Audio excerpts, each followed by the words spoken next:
พุทธศาสนาและวัฒนธรรมระบบ FM 104.5 เมกะเฮิรตซ์รายการต่อไปเป็นรายการพระไตรปิฎกลอยฟ้าดำเนินรายการโดยพระครูปริยัติยานุศาสตร์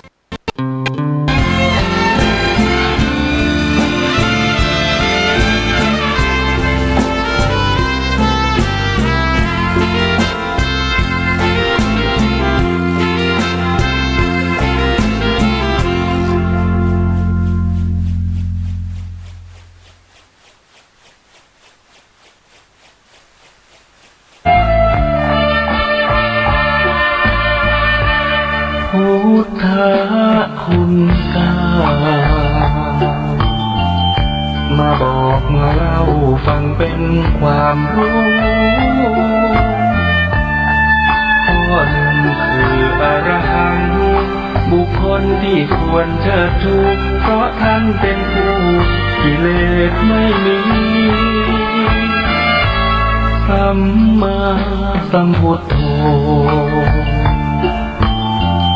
ผู้ลบความโง่ให้เราเหล่านี้ตรัสรู้ด้วยพระองค์เองแต่เต็งฟ้าปัตตภีก็200,000 นี้ผู้คนบูชา3 วิชา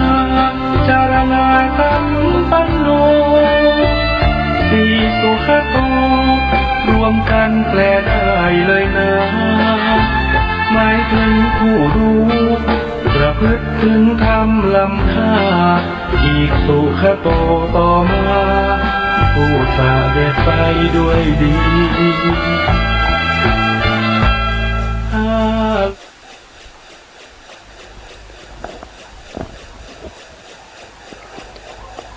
อะระหังสัมมาสัมพุทโธภะคะวาพุทธังภะคะวันตังอะภิวาเทมิสวากขาโตภะคะวะตะธัมโมธัมมังนะมาสามิสุปฏิปันโนภะคะวะโตสาวกสังโฆสังฆังนะมามิ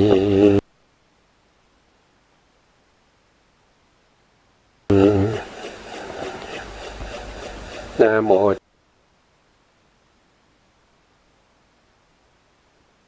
ตัสสะภะคะวะโตอะระหะโตสัมมาสัม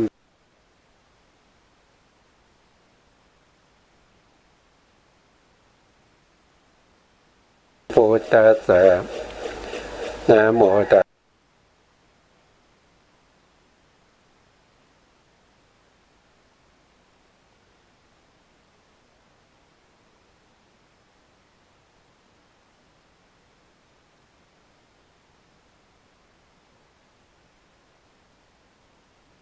สะภะคะวะโตอะระหะโตสัมมา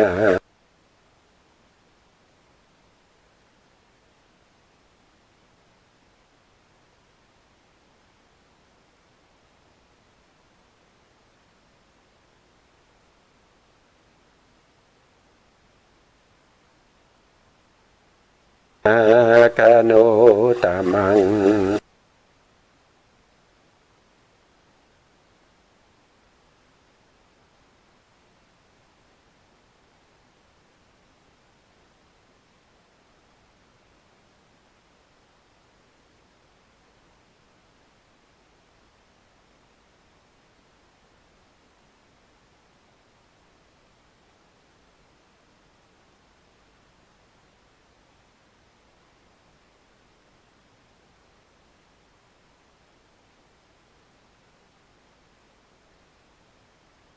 กัง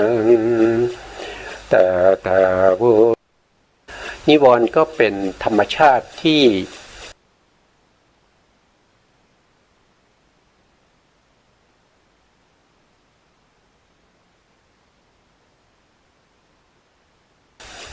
อยกั้นนะคอยกั้นคอยที่จะทำลายกุศลธรรมทั้งหลายที่จะเกิดกับเรานะนิวรณ์ก็จะมีอยู่ถ้าว่าโดยพระสูตรก็จะมีอยู่5แต่ถ้าว่าโดยพระอภิธรรมก็จะมี6นะครับครั้งที่แล้วเนี่ยเราก็ได้พูดถึงเรื่องของเกี่ยวกับการชี้แจงในเรื่องขององค์ธรรมนะครับเรื่องขององค์ธรรมนะวันนี้เราก็ไปต่อจากครั้งที่แล้วนะครับครั้งที่แล้วก็ยังไม่จบในเรื่องขององค์ธรรมของนิวรณ์มีอยู่ทั้งหมด6นิวรณะหรือนิวรณ์มีอยู่6นะ1คือกามฉันทานิวรณ์กามฉันทานิวรณ์ก็คือธรรมชาติที่เป็นเครื่องกั้นความดีนะครับความดีความพอใจคือตัวที่กั้นนั้นคือความพอใจในกามคุณอารมณ์นะองค์ธรรมได้แก่โลภะเจตสิกที่ในโลภะมูลจิต8 2ก็พยาปาทานิวรณะธรรมชาติที่เป็นเครื่องกั้นความโกรธองค์ธรรมได้แก่โทสะเจตสิกที่ในโทสะมูลจิต2ข้อที่3ก็คือถีนามิทาธรรมชาติที่เป็นเครื่องกั้นความดีคือความหดหู่ท้อถอยองค์ธรรมได้แก่ถีนะและมิทาเจตสิกที่ในอกุศลและจิตประเภทที่เป็นสังขาริกมีอยู่5ดวงด้วยกัน ในข้อที่4นะครับข้อที่4ก็คืออุทธัจจะกุกุจจะนิวรณะธรรมชาติที่เป็นเครื่องกั้นความดีคือความฟุ้งซ่าน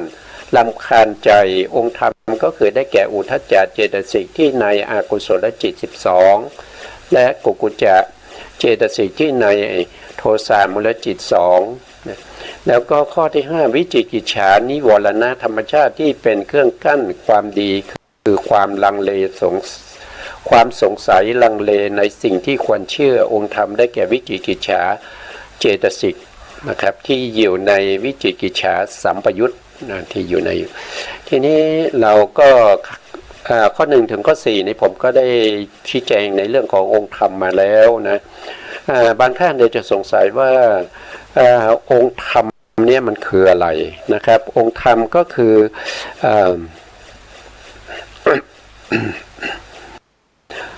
องค์ธรรมก็คือการที่เรายกเอาปรมัตถธรรมนะครับยกเอาปรมัตถธรรมเนี่ยมารับรองบัญญัติที่เรากำลังพูดถึงอยู่นะเรากำลังพูดถึงอะไรโดยการบัญญัตินะครับเป็นการสื่อสารให้เกิดความรู้ความเข้าใจแต่ถ้าเราไม่เอาตัวที่เป็นปรมัตถ์นะครับมาเป็นตัวที่ทำให้บัญญัตินั้นนะให้สรุปลงไว้ในปรมัตถ์มันก็จะเป็นการแสดงธรรมที่มันไม่รู้จักจบคือหมายความว่าบางทีเราแสดงไปเรื่อยๆเนี่ยมันอาจจะแสดงกุศลธรรมกลายเป็นอกุศลก็ได้นะครับหรือว่าบางทีเราพูดเรื่องของอกุศลอยู่ดีๆมันกลายเป็นกุศลไปนะครับมันเพราะฉะนั้นจำเป็นที่เราจะต้องมีองค์ธรรมในการที่จะเป็นตัวที่เป็นกรอบนะครับเป็นขอบเขตในการพูดในแต่ละเรื่องว่าองค์ธรรมเขาเป็นยังไงเราต้องพูดให้อยู่ในองค์ธรรมนั้นนะครับอย่าให้เกินนะอย่าให้เกินจากองค์ธรรมนั้นไปนะครับองค์ธรรมก็คือองค์ธรรมถ้าเราว่าโดยปรมัตถ์แล้วมีอยู่4อย่างนะครับก็คือจะมีตัวจิต89เจตสิก52รูป28แล้วก็นิพพาน1อย่างนี้เป็นปรมัตถธรรมคำสั่งสอนของพระสัมมาสัมพุทธเจ้าเนี่ยไม่เกิน4อย่างนี้นะครับจะพูดโดยความเป็นบัญญัตินะครับจะพูดโดยความเป็นอัตถรสอะไรก็ตามสามารถที่จะสรุปลงในปรมัตถธรรมทั้ง4ได้เพราะฉะนั้นตัวองค์ธรรมก็คือการที่เรายกเอาปรมัตถธรรมเนี่ยมารับรองบัญญัติทั้งหลายนะครับที่เรากำลังพูดอยู่นั่นเองนะทีนี้ เราก็ต่อไปนะครับไม่เสียเวลาในข้อที่5เรายังไม่ได้พูดถึงนะครับก็คือเรื่องของวิจิกิจฉานิวรณ์ธรรมชาติที่เป็นเครื่องกั้นความดีคือความสงสัยลังเลใจในสิ่งที่ควรเชื่อองค์ธรรมได้แก่วิจิกิจฉาเจตสิกที่ในวิจิกิจฉาสัมปยุตตจิตหนึ่งนะอยู่ตรงไหนก็อยู่ตรงนี้นะครับวิจิกิจฉาอยู่ตรงนี้เป็นเจตสิกดวงหนึ่งนะครับเป็นเจตสิกดวงหนึ่งไม่ใช่ตัวจิตนะไม่ใช่ตัวจิตเขาเป็นเจตสิกแล้วเขามีอยู่ดวงเดียวเท่านั้นแล้วเขาประกอบอยู่ในจิตได้เพียงดวงเดียวนะครับเรียกว่าเป็นวิจิกิจฉาสัมปยุตตจิตเขาประกอบอยู่ในไหนก็อยู่ในโมหะมูลจิตเราไปดูเขาประกอบอยู่ในไหนก็ในจิตที่เป็นอกุศลนะครับแล้วอกุศลก็จะเป็นอกุศลดวงนี้นะดวงนี้นะอกุศลเนี่ยมีอยู่12ดวงใน12ดวงนี้แบ่งเป็น3พวกนะพวกที่1เรียกว่าเป็นโมหะนะไว้โทษทีเป็นโลภะมูลจิต8นะครับที่พวกที่2ก็จะเป็นโทสะมูลจิต2พวกที่3ก็เป็นโมหะมูลจิต2แต่ตัววิจิกิจฉาดวงนี้เขาประกอบอยู่ในโมหะมูลจิตแล้วก็ดวงเดียวคือดวงข้างหน้านี้นะก็คือดวงนี้ที่เขาประกอบอยู่นะเขาทำหน้าที่ในการทำให้สัมปยุตตธรรมที่เกิดร่วมกันกับตัวเองเนี่ยเกิดความสงสัยลังเลไม่อยากเชื่อในสิ่งที่ควรเชื่อนะอันนี้เป็นหน้าที่เป็นกิจของวิจิกิจฉา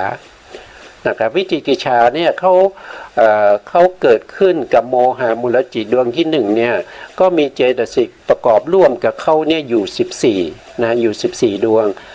รวมทั้งตัวเองก็จะเป็น15นะครับแล้วก็มีจิตอีก1ดวงก็จะเป็นสภาวธรรมที่เป็นสัมปยุตตธรรม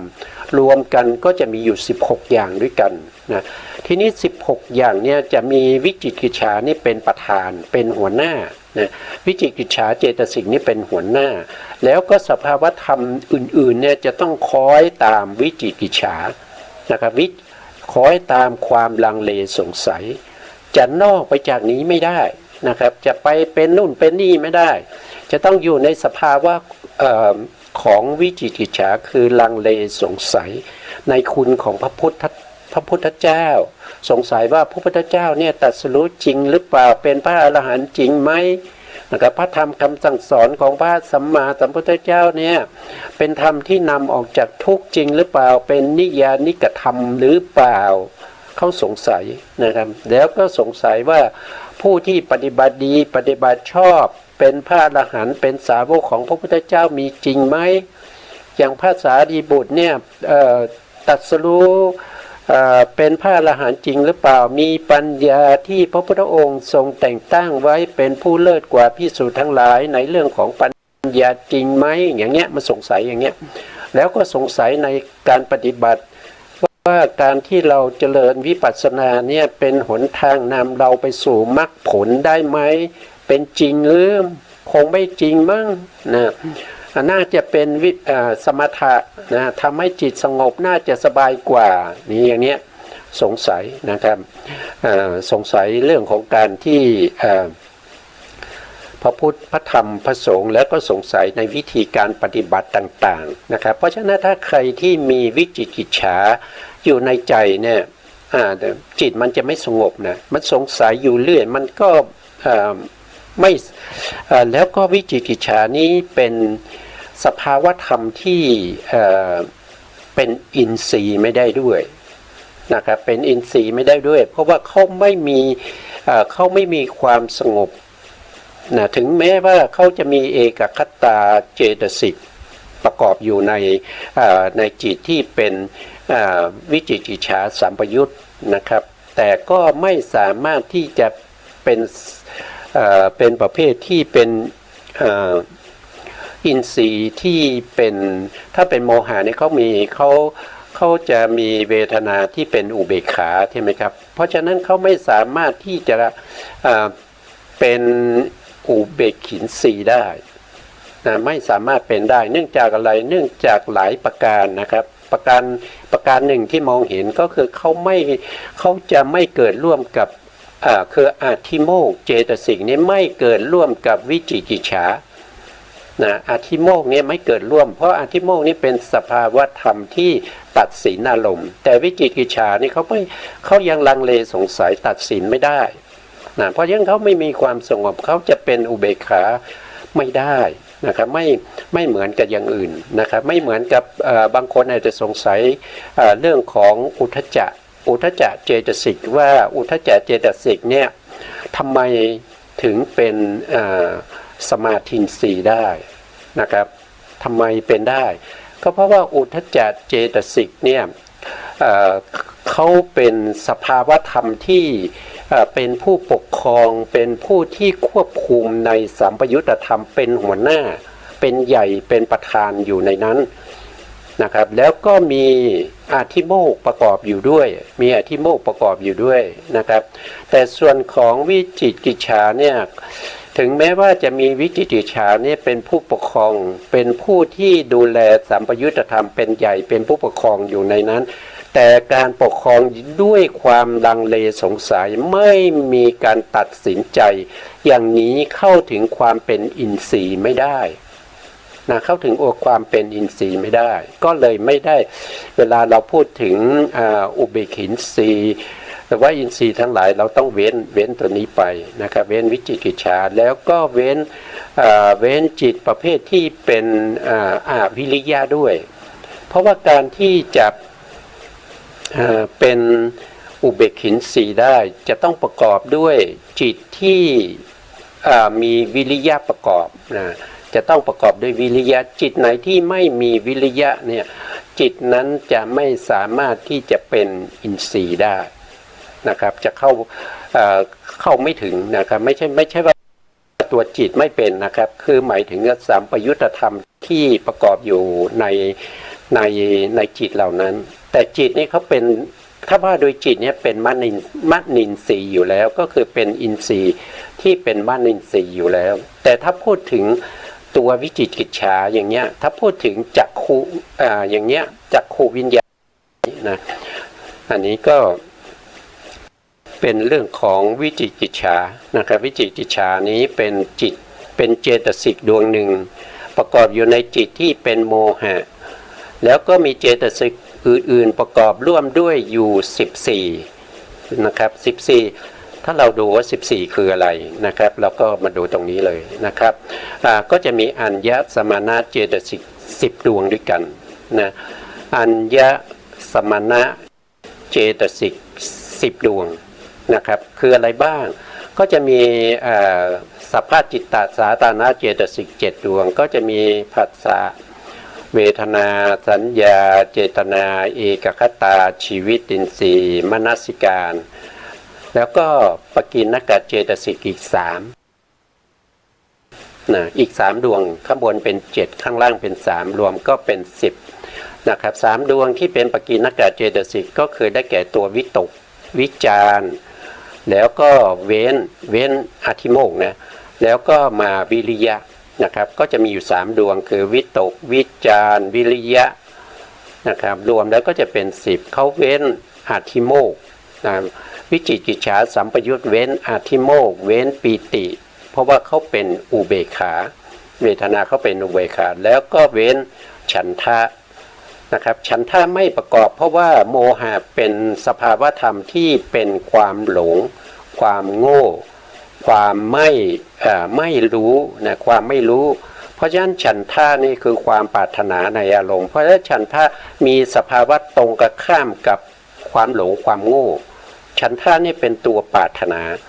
อย่างเช่นเรามีฉันทะเนี่ยเราจะเอาความหลงความโง่มาเป็นฉันทะเราจะไปร่วมกับจิตที่เป็นความหลงความโง่อย่างนั้นหรือมันเป็นไปไม่ได้เพราะฉะนั้นฉันทะไม่ประกอบนะปิติไม่ประกอบเพราะเวทนาเขาเป็นอุเบกขาแล้วก็อธิโมกข์ไม่ประกอบเพราะว่าเขายังลังเลสงสัยไม่ปัจจัยลงไปในสิ่งใดสิ่งหนึ่งเขายังไม่ตัดสินนะเขายังไม่ตัดสินเขายังไม่สงบ เขายังฟุ้งเขายังไม่ใช่ฟุ้งซ่านเขายังลังเลสงสัยอยู่นะครับจึงอธิโมกข์จึงไม่ประกอบบางท่านอาจจะสงสัยว่าแล้วอุทธัจจะล่ะอุทธัจจะก็ฟุ้งซ่านไม่ใช่หรือนะใช่อุทธัจจะนี่ก็ฟุ้งซ่านแต่อุทธัจจะนี่เขาฟุ้งซ่านไปในอารมณ์ที่มีอธิโมกข์ประกอบนะมีอธิโมกข์ประกอบอยู่แล้วนะมีอธิโมกข์ประกอบอยู่แล้วเพราะอะไรยกตัวอย่างเอาตัวอย่างอุปมาอุปไมยก็เหมือนกับว่าเราซื้ออันนี้ก็อาจารย์หลายท่านได้อุปไมยไว้ก่อนนะครับก็เหมือนกับบุคคลอย่างกับเราเนี่ยเราไปซื้อลอตเตอรี่ใช่ไหมครับเมื่อเราซื้อลอตเตอรี่มาแล้วกี่ใบก็ตามนะบางท่านอาจจะซื้อมากบางท่านอาจจะซื้อน้อยแล้วก็มานอนฝันนะนอนฝันว่าพวกนี้เราต้องถูกรางวัลที่หนึ่งนะเราถูกรางวัลที่หนึ่งนี่คือเขาตัดสินแล้วว่าเขาถูกรางวัลที่หนึ่งถ้าเขาถูกรางวัลที่หนึ่งเขาก็บอกว่าถ้าผมถูกรางวัลที่หนึ่งผมก็จะไปซื้อบ้านนะซื้อรถยนต์นะครับแล้วก็จะเอาเงินไปทำบุญเนี่ยเขาตัดสินอย่างนี้นะเขาอย่างนี้เนี่ยเขาตัดสินแล้วว่าเขาจะซื้อรถยนต์เขาจะซื้อบ้านเขาจะเอาเงินส่วนบางส่วนไปทำบุญอย่างเงี้ยเขาตัดสินแล้วนะว่าเงินที่เขาจะได้พวกนี้จากรางวัลที่หนึ่งของลอตเตอรี่เนี่ยเขาจะไปทำนู่นทำนี่นั่นแสดงว่าเขาตัดสินแล้วอันนี้คือความฟุ้งซ่านนะฟุ้งซ่านไปในเรื่องอะไรในเรื่องของลอตเตอรี่ที่เขาเพิ่งซื้อมานะกลางคืนมาเขาก็นอนฝันนะเขาก็ฝันหรือว่าบางครั้งไม่ต้องกลางคืนนะครับนั่งอยู่คนเดียวก็นึกคิดไปดูลอตเตอรี่แล้วก็คิดไปว่าเราจะซื้อบ้านใหม่เราจะซื้อรถยนต์ใหม่นะเอาเงินมาจากไหนก็เอาเงินมาจากการถูกลอตเตอรี่รางวัลที่หนึ่งนะใบนี้นะที่เราถืออยู่นี้อย่างเนี้ยอันนี้คือเขาปรงใจแล้วว่าเขาถูกรางวัลนะครับเพราะฉะนั้นก็มีอธิโมกข์เนี่ยประกอบอยู่ในอุทธัจจะถึงแม้ว่าอุทธัจจะเนี่ยมันจะฟุ้งไปแต่ว่าอธิโมกข์นี้มันตัดสินไปแล้วนะตัดสินไปแล้วนะเพราะฉะนั้นอธิโมกข์ที่ตัดสินไปแล้วเนี่ยก็ทำให้อุทธัจจะเนี่ยที่มีสภาวะธรรมที่ตัวเองเข้าไปประกอบอยู่ในโมหะมูลจิตดวงที่สองเนี่ยเป็นสภาวะธรรมที่เป็นตัวไปเป็นผู้อยู่ปกครองนะครับการเป็นผู้ปกครองอินทรีย์เนี่ยเราเดี๋ยวผม โทษทีนะครับ อินทรีย์เนี่ยเขาความหมายเขาก็คือเรื่องของความเป็นใหญ่เป็นผู้ปกครองในสัมปยุตตธรรมทั้งหลายที่เกิดร่วมกันกับตัวเองนะครับเขาประกอบอยู่ในอกุศลจิตดวงที่สองนะอกุศลจิตดวงที่สองก็มีเจตสิกประกอบอยู่14แล้วก็มีจิตอีกหนึ่งดวงถูกอะไรถูกอุทธัจจะนะครับซึ่งเป็นความฟุ้งซ่านเนี่ยเป็นตัวที่มาเป็นผู้ปกครองเป็นผู้ใหญ่นะครับปกครองอยู่เพราะฉะนั้นอุทธัจจะจึงสามารถที่จะเป็นอินทรีย์ได้นะเขาเป็นอินทรีย์ได้เพราะอินทรีย์นี้ไม่ได้หมายถึงว่าอินทรีย์ประเภทที่เป็นอัปปนาไม่ได้หมายถึงอินทรีย์ประเภทที่เป็นอุปจาระนะครับเขาเป็นอินทรีย์ประเภทที่เป็น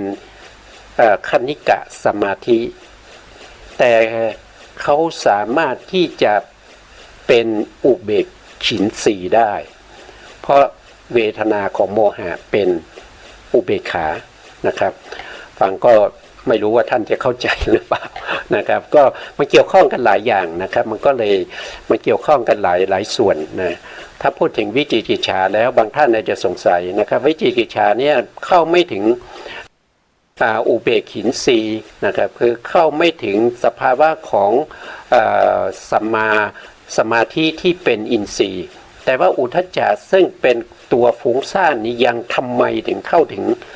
ความเป็นอินทรีย์ได้ใช่ไหมก็เพราะอย่างที่ผมได้อธิบายไปแล้วเพราะว่า มันต่างกันอยู่ที่ตัวที่หนึ่งก็คือเรื่องของอธิโมกข์นะครับเรื่องของอธิโมกข์เป็นสภาวธรรมที่ตัดสินอารมณ์วิจิกิจฉาเนี่ยเขายังสงสัยอยู่เขายังไม่ไปไหนนะเขายังไม่ได้ตัดสินอารมณ์แต่อุทธัจจานี่เขาตัดสินไปแล้วถึงแม้เขาฟุ้งซ่านอย่างที่ผมยกตัวอย่างนะครับให้ฟังนะครับแต่เขาตัดสินแล้วว่าเขาจะทำอะไร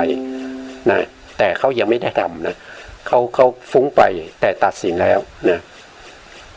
ตัดสินในที่นี้คือตัดสินอารมณ์นะครับไม่ได้หมายถึงว่าถ้าผู้นี้ถูกแล้วเขาจะทำอย่างนั้นจริงๆไม่ได้หมายถึงอย่างนี้นะหมายถึงว่าในขณะที่เขาฟุ้งซ่านไปในอารมณ์ต่างๆนี้เขาตัดสินอารมณ์นั้นแล้วเขาไม่ได้สงสัยอารมณ์นั้นแล้วหมายถึงประเภทนี้แล้วก็ที่ชื่อว่าอุทธัจจะก็เพราะว่าอุทธัจจะเนี่ยเป็นธรรมที่เป็นใหญ่เป็นผู้ปกครองในสัมปยุตธรรมจึงได้ชื่อว่าอุทธัจจะสัมปยุตอย่างวิจิกิจฉาก็เหมือนกันวิจิกิจฉาก็เป็นธรรมที่ปกครองดูแลสัมปยุตธรรมนะเป็นใหญ่เป็นผู้ปกครองได้ชื่อว่าวิจิกิจฉาแต่เข้าไม่ถึงความเป็นอินทรีย์เพราะว่าเขาไม่มีอธิโมกข์เขาไม่ได้ประกอบด้วยอธิโมกข์เขาสงสัยลังเลนะก็อันนี้ก็เป็นเรื่องของวิจิกิจฉานะครับวิจิกิจฉานิวรณ์มีอยู่ดวงเดียวนะครับเป็นเจตสิกนะไม่ใช่ตัวจิตแล้วก็ไม่ใช่สภาวธรรมอื่นๆที่ประกอบกับวิจิกิจฉานะครับวิจิกิจฉาเจตสิกเนี่ยมีอยู่ดวงเดียวนะครับดวงสุดท้ายในอกุศลเจตสิก14นะครับก็เป็นดวงสุดท้ายนะอันนี้ก็ผ่านไปนะครับข้อ1ถึงข้อ5ก็จบไปนะต่อไปเรามาดูในข้อที่6นะข้อที่6เนี่ยเป็นนิวรณ์ที่เพิ่มมาจากในพระอภิธรรมนะครับถ้าว่าโดยพระสูตรเนี่ยเขาจะไม่มีนะครับเขาจะไม่มีนะเขาจะไม่มีตรงนี้นะ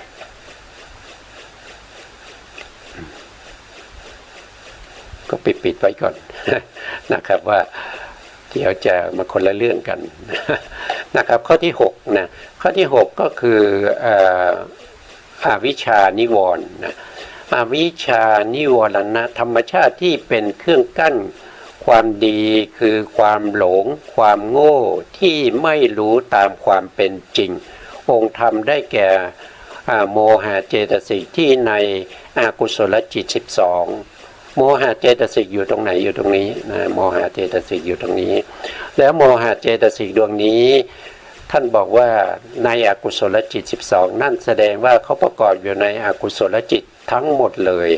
ไม่ว่าจะเป็นดวงไหนก็ตามจะต้องมีโมหะเจตสิก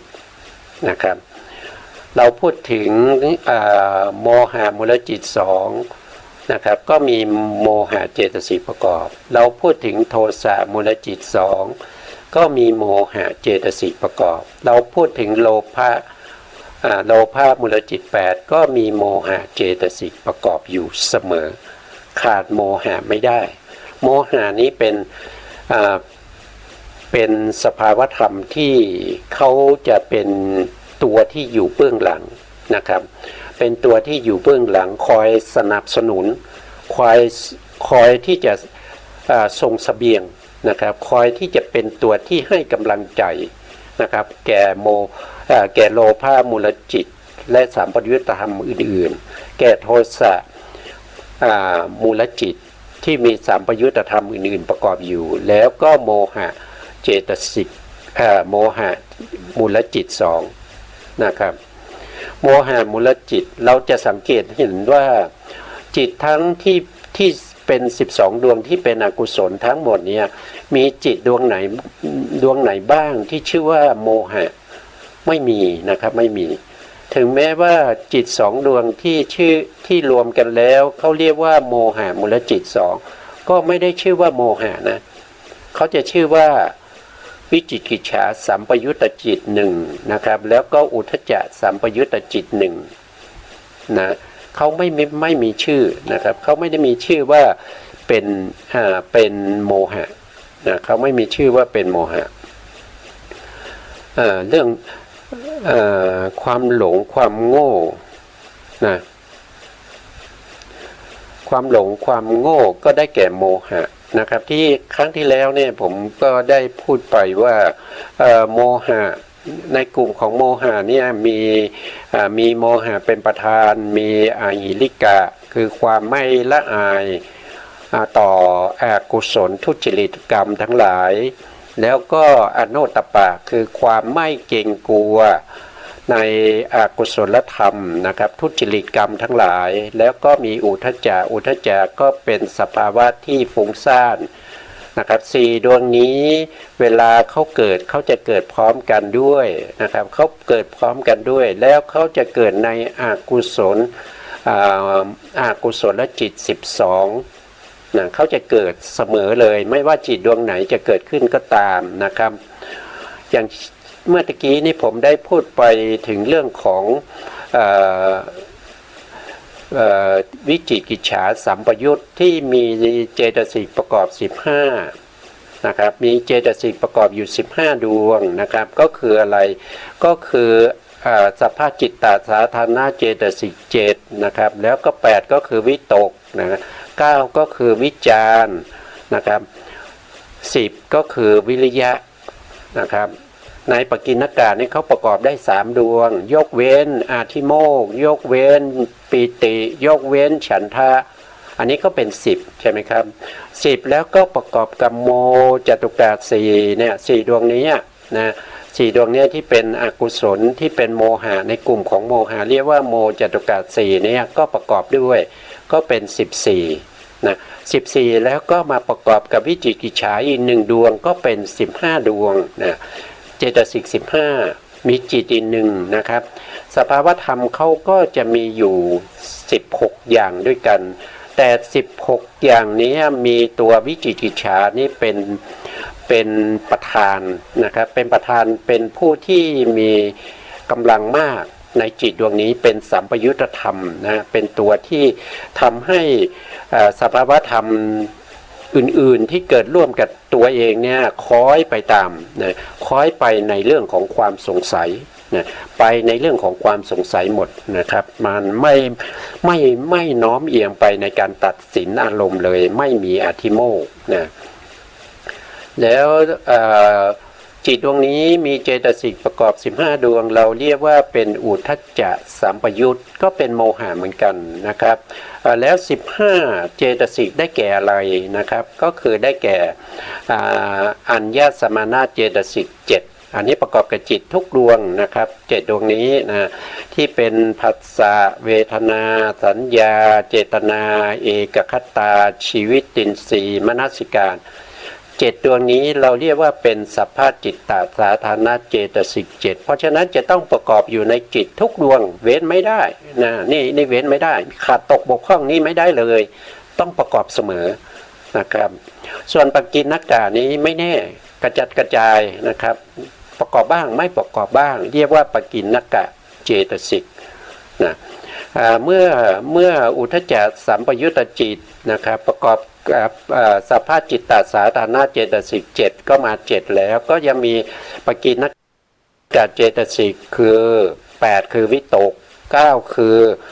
วิจาร10คืออาทิโมกข์11คือวิริยะนะครับก็จะมีอยู่11นะก็จะมีอัญญสมานาเจตสิก11เว้นปิติแล้วก็ฉันทะไม่ประกอบในอุทธัจจะไม่ประกอบอยู่ในอุทธัจจะสัมปยุตได้14แล้วนะครับได้14แล้วก็มีอะไรอีกได้11แล้วโทษทีได้11แล้วนะครับก็คือสัพพจิตตสาธารณเจตสิก7ดวงวิตก8วิจาร9อธิโมกข์10แล้วก็วิริยะ11นะครับแล้วก็มาประกอบกับโมจตุกะเจตสิก4ก็คือโมหะอหิริกะอโนตตปาแล้วก็อุทธัจจะรวมก็จะเป็น15ดวงนะ15ดวงเห็นไหมก็ได้15ดวงนอกนั้นไม่ต้องพูดถึงนะครับเพราะว่าเจตสิกเขามากอยู่แล้วเพราะฉะนั้นเขาจะต้องมีโมหะโมจตุกะ4ประกอบอยู่เสมอนะครับอันนี้ก็เป็น เป็นสภาวธรรมที่เป็นอวิชชานิวรณ์นะครับในพระสูตรเนี่ยไม่มีนะครับอวิชชานิวรณ์เนี่ยไม่มีในพระสูตรนะครับแต่มีในพระอภิธรรมมาในพระอภิธรรมนะอันนี้ก็อธิบายในเรื่องของนิวรณ์นะครับนิวรณ์6นี้ด้วยองค์ธรรมนี้ก็จบไปแล้วทีนี้เรามาดูในพระอภิธรรมนะในพระอภิธรรมเนี่ยผมนำมาจากพระอภิธรรมปิฎกธรรมสังคณีในเล่มที่1นะเล่มที่1ภาคที่2ในหน้าที่440นะครับเขาพูดถึงนิวรณะโคชกะนะนิวรณะโคชกะนะในข้อธรรมที่748นะข้อธรรมที่748ธรรมที่เป็นนิวรณ์เป็นไฉนนะอันนี้พระพุทธองค์ทรงปุจฉาก็คือพระพุทธองค์ทรงถามนะครับทรงถามใครทีนี้ถามใครนะครับก็คือท่านถามบุคคลที่เป็นเทวดานะครับเพราะว่าอภิธรรมนี้ท่านแสดงที่แสดงให้แก่เทวดาทั้งหลายนะครับที่ชั้นดาวดึงส์นะครับหรือว่าตาวติงสานะครับซึ่งมีเท้าสกาเนี่ยเป็นจอมเทพเป็นเทพที่ปกครองในชั้นนั้นนะครับเป็นผู้ฟังนะครับแล้วผู้ที่ฟังที่เป็นมนุษย์ที่พระพุทธองค์ถามเนี่ยมีอยู่คนเดียวนะครับมีอยู่รูปเดียวองค์เดียวนั่นก็คือพระสารีบุตรนะครับได้ฟังมาพระพุทธองค์ก็แสดงอย่างนี้ว่าธรรมที่เป็นนิวรณ์เป็นไฉนนะครับแต่พระพุทธองค์ไม่ได้มุ่งหมายจะให้เทวดาหรือพรหมทั้งหลายที่กำลังฟังอยู่นี่เป็นผู้ตอบนะครับแล้วก็ไม่ได้ให้พระสารีบุตรซึ่งไปอุปถัมภ์พระพุทธองค์ในขณะที่พระพุทธองค์ท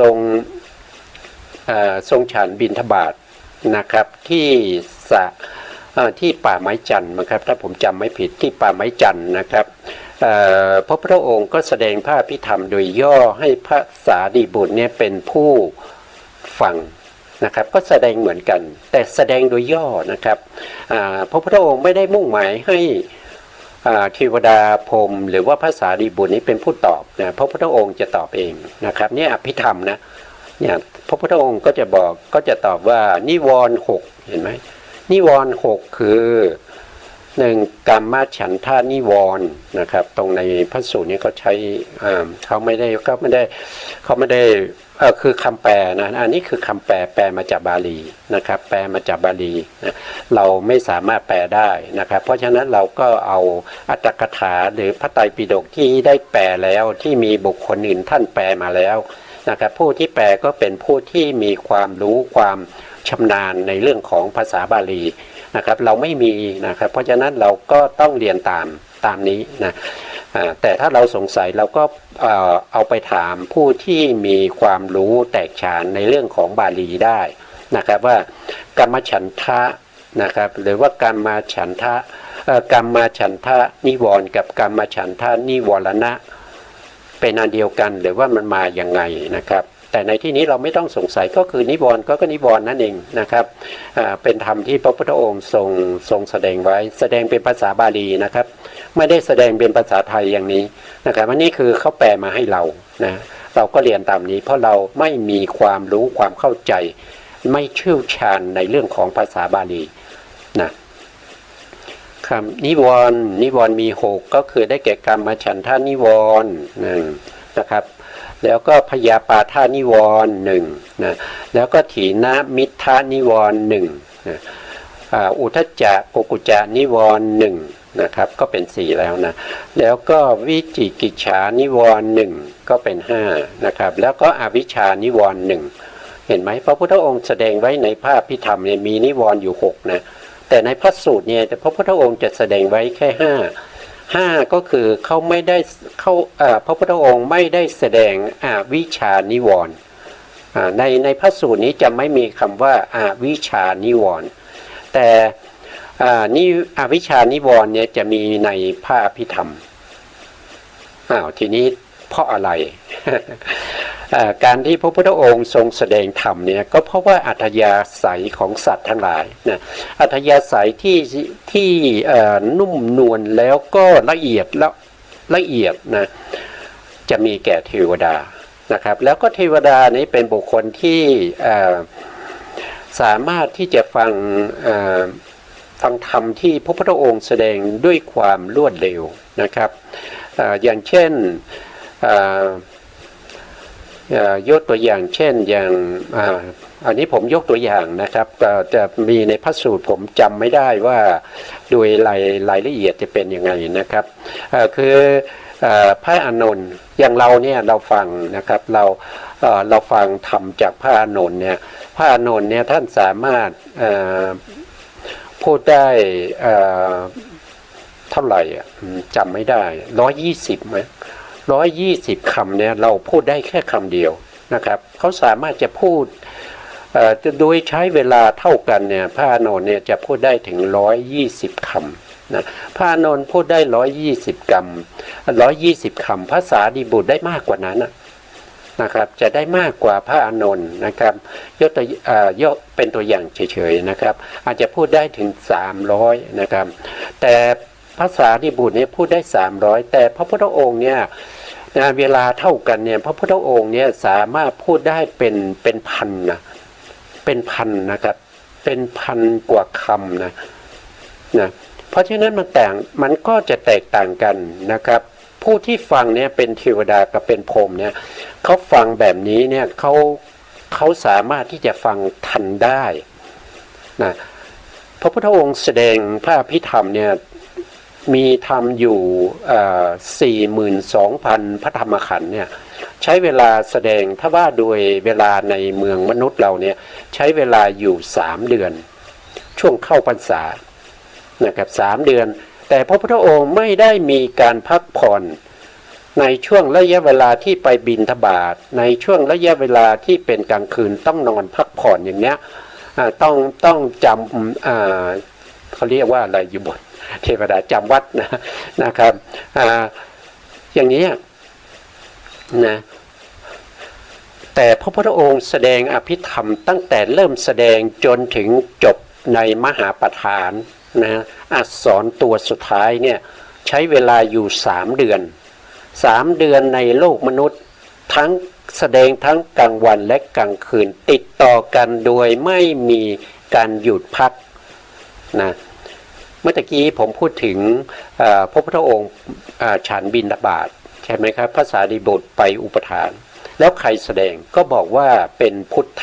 เนรมิตนะครับเป็นพระพุทธเจ้า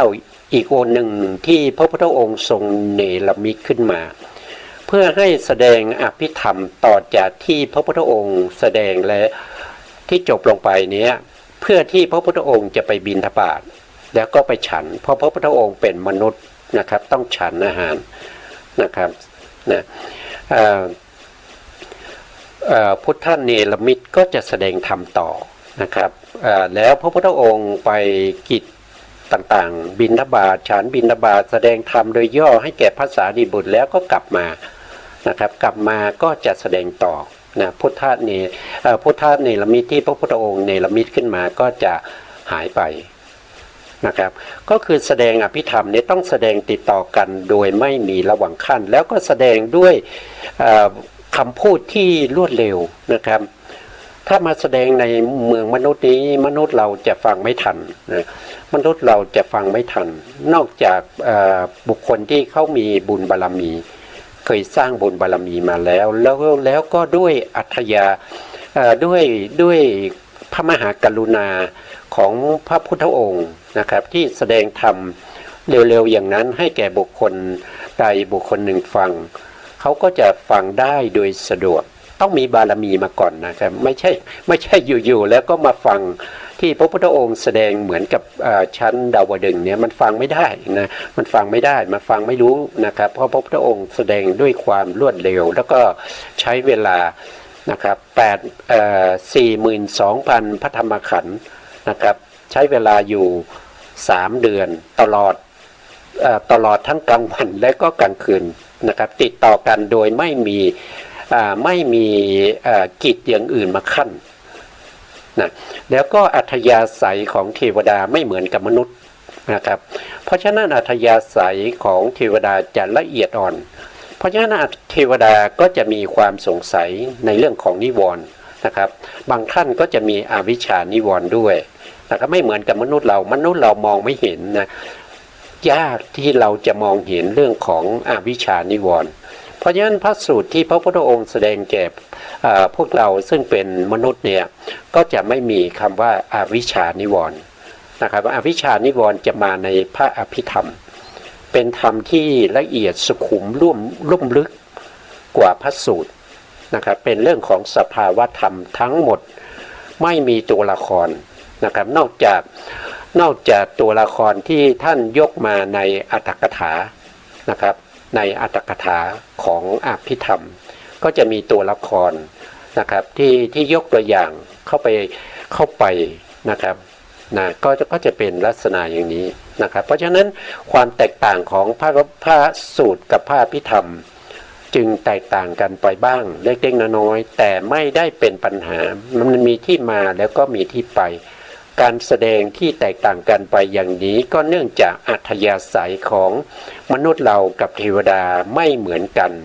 นะไม่เหมือนกันไม่ตรงกันนะพระพุทธองค์จึงแสดงนิวรณ์อยู่6นะครับในชั้นตาวติงสานะครับก็เป็นเทวดาชั้นที่2หรือเรียกว่าดาวดึงส์นะเทวดาชั้นที่1ก็คือได้แก่จตุมมหาราชิกานะอันนี้ก็มีอยู่6นะครับให้เราจำว่าในพระอภิธรรมมี6นะเพราะฉะนั้นตอนนี้เราศึกษาในเรื่องพระไตรปิฎกลอยฟ้าในเนื้อหาของพระอภิธรรมเราก็ใช้6นะครับเราก็ใช้นิวรณ์6นะก็เข้าใจตามนี้นะต่อไปในข้อธรรมที่749นะครับบรรดานิวรณ์6กามฉันทานิวรณ์เป็นไฉนพระพุทธองค์ถามเองตอบเองนะครับความพอเป็นไฉนก็คือความพอใจคือความใคร่ความกำหนัดคือความหลงความใคร่ความเพลิดเพลินคือความใคร่ตัณหาคือความใคร่เสน่หาคือความใคร่ความเล่าร้อนคือความใคร่ความสยบความคือความใคร่ความหมกมุ่นคือความใคร่ในกามทั้งหลายอันใดนี้เรียกว่ากามมาฉันทะนิวรณ์นะก็คือได้แก่ความยินดีอย่างเช่นเนี่ยความกำหนัดเนี่ยความพอใจก็คือความยินดีความเพลิดเพลินสนุกสนานนะครับพวกนี้เป็นกามฉันทะนะเป็นตัวโลภะนะเป็นตัวโลภะแต่ตัวโลภะนี้ไปเกิดกับโลภะมูลจิตแล้วก็มากั้นกุศลธรรมทั้งหลายก็เป็นกามฉันทะนิวรณ์นะกามฉันทานิวรณ์แต่ถ้าพูดโดยองค์ธรรมก็จะเรียกว่าเป็นโลภะเจตสิกที่เกิดในโลภะมูลจิต8นะครับอันนี้คือสภาวธรรมที่เป็นกามฉันทานิวรณ์นะต่อไปในข้อธรรมข้อที่750นะพยาปาทานิวรณ์เป็นไฉนนะอาฆาตย่อมเกิดขึ้นได้ด้วยคิดว่าผู้นี้ได้กระทำความเสื่อมเสียแก่เราอาฆาตย่อมเกิดขึ้นได้ด้วยคิดว่าผู้นี้กำลังทำความเสื่อมเสียแก่เราอาฆาตย่อมเกิดขึ้นได้ด้วยคิดว่าผู้นี้จะทำความเสื่อมเสียแก่เราอาฆาตย่อมเกิดขึ้นเดี๋ยวแค่นี้ก่อนนะอันนี้ถ้าเราดูก็เป็นเรื่องของเวลานะครับอันเนี้ยเนี่ยกระทำความเสียหายแก่เราผู้นี้ได้กระทำความเสียหายแก่เราได้กระท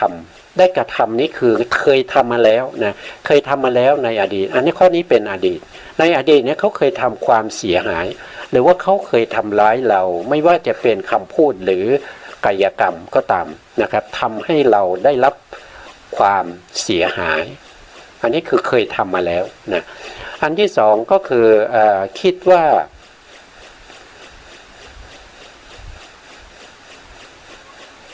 ่ากำลังนะครับอันที่สองก็คือกำลังก็คือปัจจุบันนี้นะครับว่าในปัจจุบันนี้บุคคลคนนี้กำลังทำความเสียหายให้แก่เราอันนี้คือปัจจุบันนะครับแล้วก็อันที่สามก็คือผู้นี้จะทำความเสียหายให้แก่เราอันนี้คือคาดว่านะครับไปในภายภาคหน้าหรือคาดว่าพรุ่งนี้หรือคาดว่าเดี๋ยวดึกๆนะครับหรือว่าคาดว่าเดือนหน้าบุคคลคนนี้เขาจะทำความเสียหายให้แก่เราหรือเขาจะทำให้เราได้รับบาดเจ็บอะไรพวกนี้นะครับก็จะแบ่งเป็น3การเคยทำนะครับแล้วกำลังทำแล้วก็จะทำแก่ใครแก่เราก็คือตัวเราใช่ไหมครับแก่ตัวเรานะนั้นอันนี้ได้3นะครับแล้วก็อันที่2นะครับทีนี้เรามาดูอันที่2ต่อไปนะครับตรงนี้เขาพยานใหญ่ไว้นะครับแล้วพยานใหญ่ไว้ก็คือย่อมอาคาตวัตถุที่เกิดขึ้นโดยคิดว่านะครับโดยคิดว่าผู้นี้จะทำความเสียหายให้แก่คนที่เรารักที่เรารักเราชอบนะครับแล้วก็จะทำความเสียหายให้อันนี้คือจะทำใช่ไหมครับจะทำแล้วก็กำลังทำนะแล้วก็กำลังทำแล้วก็เคยทำนะแล้วก็เคยทำนะครับในแล้วก็เคยทำก็คือ3การเหมือนกันแต่ผู้ที่เขาทำเนี่ยก็คือคนที่เรารักคือบุคคลนี้จะเคยทำความเสียหายให้แก่คนที่เรารักเราชอบนะครับแล้วก็บุคคลคนนี้กำลังทำความเสียหายให้แก่บุคคลที่เราชอบเรารักแล้วก็บุคคลคนนี้ก็จะทำความเสียหายให้แก่บุคคลที่เราชอบแล้วเรารักอันนี้ก็3ก็ได้6นะครับแล้วก็ต่อไปก็คือเรื่องของการทำความดีนะครับอยู่ตรงไหนเอ่ยนะครับก็ฟังตรงนี้ไปก่อนกันแล้วกันนะครับอีก3นะอีก3ก็คือได้แก่บุคคลคนนี้กำลังเคยสร้างคุณงามความดีให้แก่คนที่เราไม่ชอบหรือเป็นคนที่เป็นศัตรูกับเรานะบุคคลคนนี้กำลังทำคุณงามความดีให้แก่คนที่เราไม่ชอบซึ่งเป็นศัตรูกับเรานะครับบุคคลคนนี้จะทำคุณงามความดีให้แก่คนที่เราไม่ชอบก็คือศัตรูของเรามีอยู่9อย่างนะครับเพราะฉะนั้นพยาปาทะนิวรณ์จะเกิดขึ้นได้ด้วย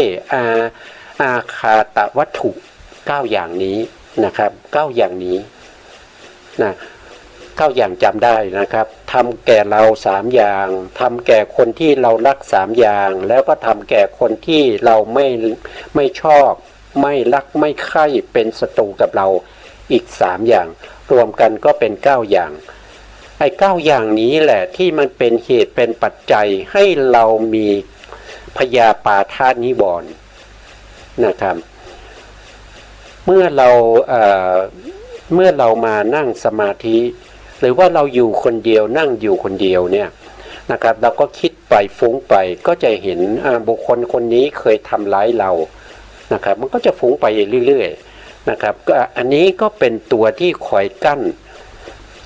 นอะไรก็กั้นกุศลธรรมไม่ให้เกิดขึ้นในขณะที่เรานั่งอยู่เนี่ยถ้าเราไม่ต้องการให้จิตของเราเนี่ยเป็นไปในพยาปาทานิวรณ์เป็นไปในอุทธัจจะอุกุจจะนิวรณ์พระพุทธองค์ก็เตือนเรานะครับให้เราเนี่ยมีความตึกไปในเรื่องของเนกขัมมวิตก นะครับตึกไปในเรื่องของพยาปาทาวิตกตึกไปในเรื่องของวิหิงสาวิตกนะครับหรือว่าเราจะตึกไปว่านี้ทุกข์ก็ได้ไปในอริยสัจสี่นะครับเราพอเรานั่งอยู่เฉยๆหรือว่าเราทำอะไรก็ตามนะบุคคลที่เราไม่ชอบหน้าปรากฏขึ้นมาลอยมาเนี่ยเราก็ต้องตึกไปว่าหนีทุกข์นะเห็นหน้าเขาก็หนีทุกข์นะการที่เราเห็นอย่างนี้มีความรู้สึกอย่างนี้อันนี้ก็เป็นเหตุให้เกิดทุกข์นะเราก็ต้องตึกไปในอริยสัจสี่นะในความที่เราสามารถที่จะดับที่ไม่ให้เขาลอยมานะครับใบหน้าเขาลอยมาแล้วเราไม่ชอบใจเนี่ยถ้าเราดับตรงนี้ได้ก็เป็นนิโรธนะครับนิโรธจะเกิดขึ้นได้ก็จะต้องมีมรรคมีองค์8ซึ่งเป็นหนทางแห่งการที่จะไปดับไปสู่ความดับอะไรดับเหตุนะครับอย่างเช่นเราพูดง่ายๆนะครับเราเห็นนะครับเราเห็นปุ๊บรูปใช่ไหมครับสิ่งที่เราเห็นเนี่ยรูปโดยทั่วไปในพระสูตรเนี่ยท่านก็จะเรียกว่ารูปนะครับรูปเนี้ยเราก็ว่ารูปนี้นี้ทุกข์นะครับรูปเนี้ยมันเป็นทุกข์เนี่ยนี้ทุกข์เป็นทุกข์เพราะอะไรก็เพราะว่ารูปนี้มันมีชาติมันมีชรามันมีมรณะมันมีความเกิดความแก่แล้วก็ความดับโดยธรรมดามันจึงเป็นอะไรมันจึงเป็นทุกข์ไงนะครับมันมีความเกิดความแก่ความตายเป็นธรรมดาจึงเป็นทุกข์นะครับรูปจึงเป็นทุกข์นะแล้วก็อวิชชาตัณหาที่เป็นเหตุเป็นปัจจัยเป็นบ่อให้เกิดรูปนั้นนะครับเป็นมูลเหตุให้เกิดรูปนั้นเป็นอะไรเป็นสมุทัยนะครับก็เป็นทุกขสมุทัยนะครับก็เป็นทุกขสมุทัยแล้วความไม่เป็นไปแห่งทุกข์นะครับนี้ทุกข์นะความไม่เป็นไปแห่งทุกข์แล้วก็ทุกขสมุทัยเนี้ยเป็นนิโรธเป็นนิโรธนะนิโรธก็คือนิพพานแล้วก็มักมีองค์8ที่เป็นเหตุเป็นปัจจัยให้เข้าถึงนิโรธเข้าไปดับซึ่งทุกข์แล้วก็ทุกขสมุทัยนี้เป็นปฏิปทาในการเข้าถึงความดับทุกข์นั่นเองนะอันนี้วันนี้พูดถึงในพระสูตรนะครับในข้อที่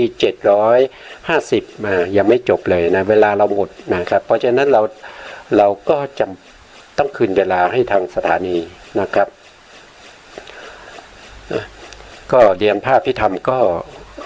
ต้องมีสมาธินิดหน่อยนะครับเพราะว่าถ้าเราฟุ้งซ่านไปบ้างเนี่ยมันก็จะตามไม่ทันนะครับผมสุดท้ายนี้ขอกราบขอบพระคุณพระครูสมุทรวิศวัตรวรกิจโจผู้อำนวยการสถานีวิทยุเพื่อการศึกษาพระพุทธศาสนาและวัฒนธรรม FM 104.5 เมกะเฮิรตซ์วัดไฝหินจังหวัดเชียงใหม่และขอกราบขอบพระคุณพระครูปริยัติญาณุศาสตร์ขอบคุณท่านผู้ฟังและผู้ชมทุกท่านที่ติดตามในรายการพระไตรปิฎกลอยฟ้าในเนื้อหาของพระอภิธรรมวันนี้ลาไปก่อนครับพบกันใหม่ในโอกาสต่อไปครับผมสวัสดีครับ